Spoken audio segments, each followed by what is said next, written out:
ছাত্র আন্দোলনে চট্টগ্রামে যে কজন শহীদের নাম বারবার উঠে আসে তারা হলেন হৃদয় তরুয়া এবং ওয়াসিম। চট্টগ্রামের মাটিতে তাদের রক্তের দাগ শুকিয়ে গেলেও স্মৃতি এখনও দগদগে। সেই চট্টগ্রামের স্টেডিয়ামেই তাদের স্মৃতি রক্ষার্থে নেওয়া হয়নি কোনো উদ্যোগ।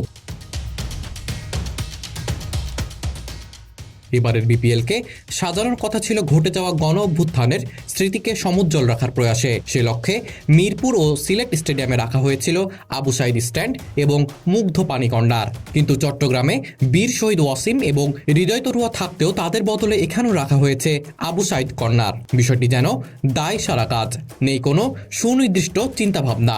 বীর চট্টলার মাটিতেই মূল্যায়ন করা হলো না বীর শহীদদের। চট্টগ্রামের মানুষের মনে কিছুটা আক্ষেপ থাকতেই পারে।